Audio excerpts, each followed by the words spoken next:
Tout le monde va chercher ses prestataires sur Upwork, Fiverr ou quelconque plateforme de freelance, mais beaucoup font ces erreurs qui leur font rater leur recrutement. Dans cette vidéo, je vais vous montrer les 10 erreurs à ne pas faire dans votre recrutement. Et pour ceux qui ne me connaissent pas encore, je suis Nathan et chez Alchemy, on déniche les meilleurs talents. On a déjà recruté pour plus de 50 business comme le tien. On a recruté en e-com pour The Founders qui font plus de 30K de CA par mois, mais aussi Mirror Agency, l'agence numéro 1 en France en personal branding, mais aussi l'une des plus grosses académies de football en ligne, la Coach Vianney Academy, ou encore l'une des plus grosses agences de motion design en France, ViralVid. Donc, les 10 erreurs à ne surtout pas faire dans ton recrutement.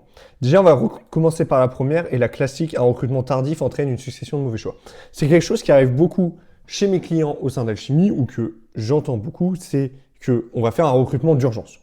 Le recrutement d'urgence, il faut savoir, c'est la pire chose dans le recrutement parce que, alors c'est pas parce que déjà vous y prenez super tard et donc c'est pas du tout bien pour vous, mais c'est surtout que, je vais vous dire un truc, c'est que vous allez vouloir recruter quelqu'un donc en retard et en fait dès que vous allez avoir quelqu'un de potable, de bien, mais alors que si vous êtes pris en avance, vous allez pouvoir trier beaucoup plus de candidatures et voir finalement que vous pouvez monter les exigences, etc. Dès que vous avez trouvé quelqu'un de bien, vous allez l'embaucher. En fait, ce qui va tout simplement baisser le niveau que vous attendiez finalement, vu que c'est de l'urgence et vous êtes dans la précipitation. Et donc, c'est pour ça qu'un recrutement doit toujours se prévoir un petit peu en avance. Il n'y a jamais de bon timing, en réalité, pour le recrutement. Trop tôt, ça nous prend du temps, on n'a pas envie. Trop tard. Mais trop tard, ça fait un recrutement d'urgence.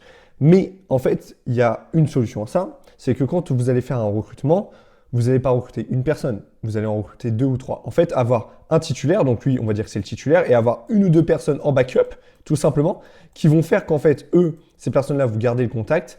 Et dans tous les cas, c'est des personnes qui veulent du travail. Donc, si vous revenez 1 mois, 2 mois après, alors forcément, il faut garder les liens. Mais si vous revenez 1 ou 2 mois après, ils accepteront de travailler pour vous.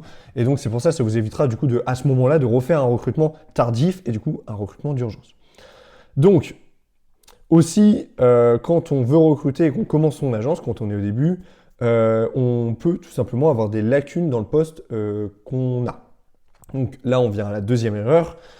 En gros, pour moi, il y a quelque chose d'important. La question qu'on pose souvent, c'est quand est-ce qu'il faut déléguer Nathan? Quand est-ce qu'il faut le faire, etc. Il n'y a pas de réponse miracle. Moi, je dis toujours comme quoi il faut être quand même un expert dans son domaine. Pas forcément en termes de technique être le numéro 1. Par exemple, ça sert à rien que tu sois le meilleur motion designer sur le marché, sinon tu es juste un freelance et voilà. Mais quand même, savoir que dans motion design, tu as storyboard, SFX, qu'est-ce qui fait un bon motion design, sur quoi, sur Figma, sur After Effects, etc., etc. Et en fait, c'est avoir une connaissance suffisante pour que tu donnes des directives, des bons retours à ton futur prestataire en fait. Sinon, en fait, c'est lui qui va tenir les règles et en fait, ça va pas être dans l'identité de ta boîte, ça va être dans l'identité du prestataire. Et c'est pas très bon. Et après, il y a aussi le manque de professionnalisme. Ça m'est déjà arrivé qu'il y a des prestataires, on voyait des clients, on voyait qu'en fait, ils connaissaient pas trop leur domaine, etc. Et en fait, les freelances, ils sont en mode comment ça, là, j'ai pas forcément envie de travailler avec quelqu'un comme ça, j'ai l'impression que ça va plus tourner en rond qu'autre chose, tout ça. Donc vraiment, faire preuve de professionnalisme. Mais en fait, le professionnalisme vient avec la connaissance, tout simplement. Quand tu connais ton domaine, tu passes pour un professionnel. Il n'y a aucun souci. Recrutement flou. Alors ça vient s'ajouter du coup à cette partie-là, mais dans le sens où genre le poste que vous allez vouloir recruter, c'est fou.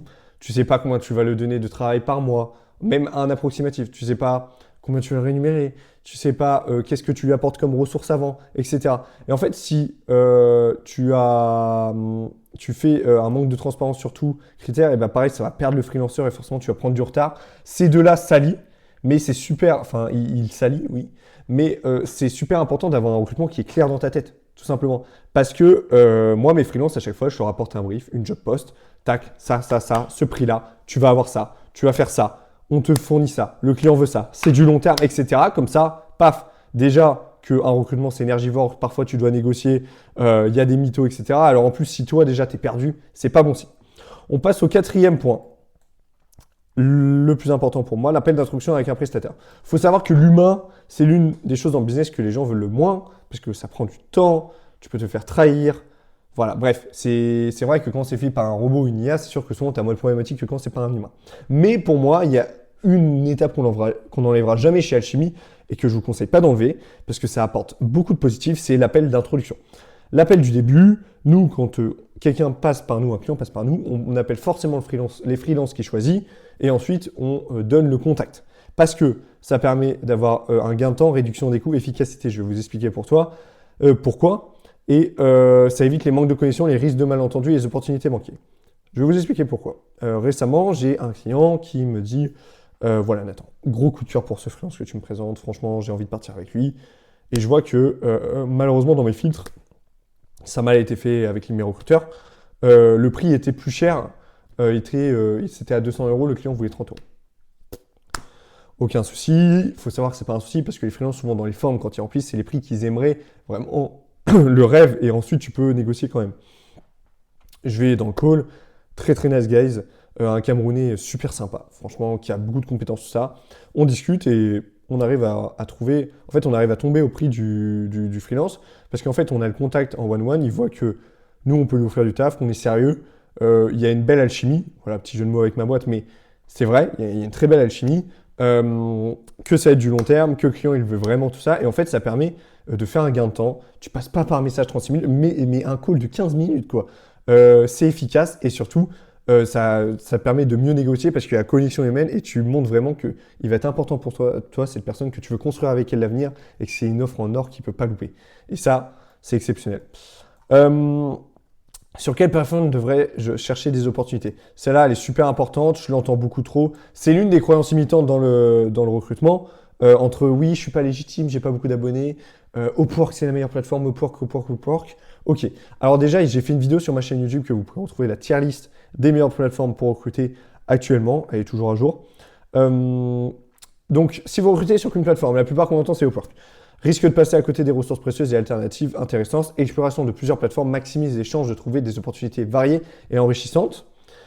Encore une fois, je vais illustrer ça avec un exemple. J'ai la dernière fois coaché quelqu'un pendant 1h30 sur son recrutement. Il se reconnaîtra, Sacha. Il m'a dit oui, Nathan, on va aller que sur Upwork, bien tout ça. Je suis arrivé, je lui ai montré Facebook. Facebook, il y a des choses qui sont plus reloues. J'en parle dans la vidéo où je fais une tier list des plateformes. C'est par exemple, vous n'êtes pas accepté par les admins, etc. Ça arrive. Mais je lui montre, je lui dis, écoute, donc on fait du recrutement de masse. Je lui dis, écoute, c'est vrai que c'est bien, Behance, Dribbble, Upwork, c'est des bonnes plateformes X, très bien. Mais regarde Facebook. Facebook, je lui montre les groupes, graphic designer. 1 600 000, 900 000. Je dis, mais tu passes à côté de milliers de personnes. Tu te rends compte juste dans ton recrutement, c'est super intéressant. Et en fait, c'est ça. Parfois, vous voulez juste vous priver d'une plateforme, mais faites du recrutement de masse. C'est pas avec une ou deux candidatures que vous allez avoir des bonnes personnes ou vous allez tout simplement perdre du temps.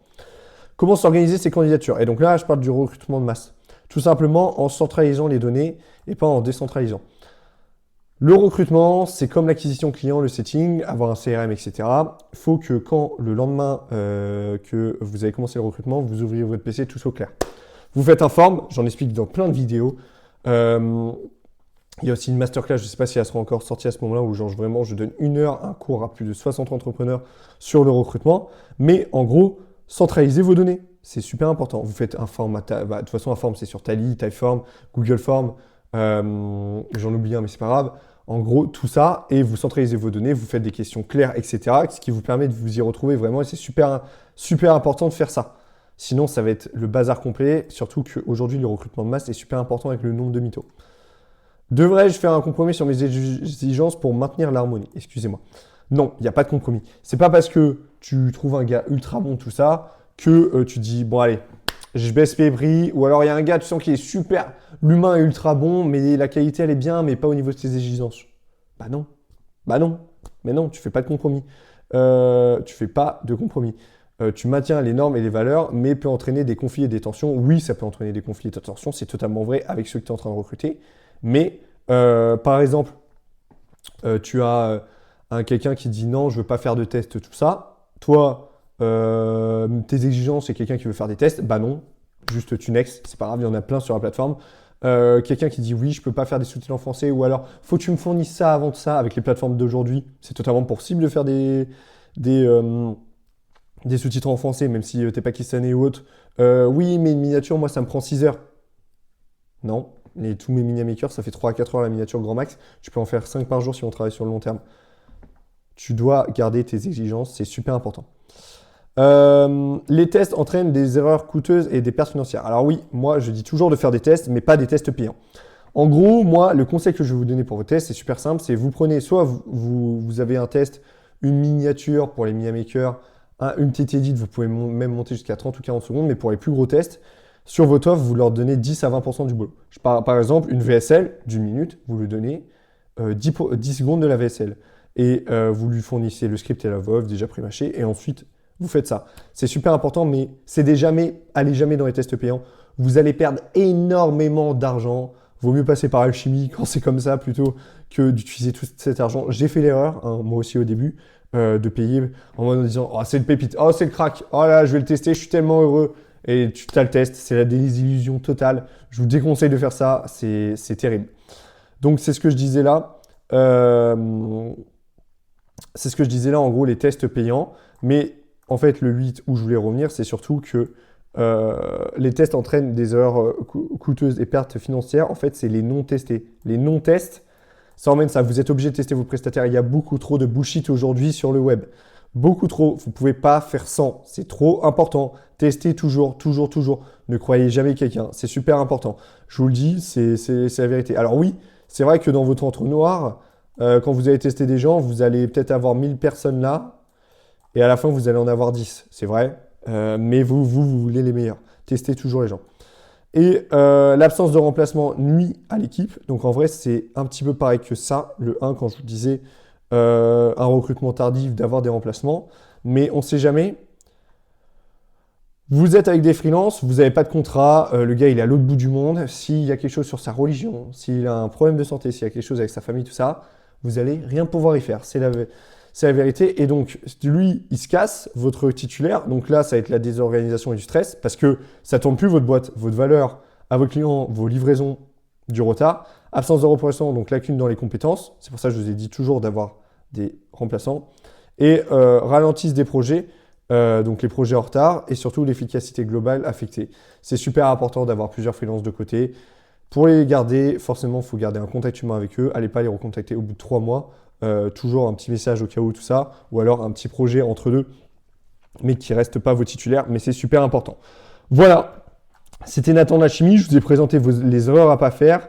Vous avez d'autres ressources sur YouTube qui parlent de comment recruter, etc. Et si vous voulez en savoir plus comment on peut vous aider, vous accompagner dans votre recrutement, vous avez le lien en bio sur YouTube pour prendre un appel avec moi ou mon équipe. Voilà, je vous souhaite une bonne journée. C'était Nathan de Alchimie.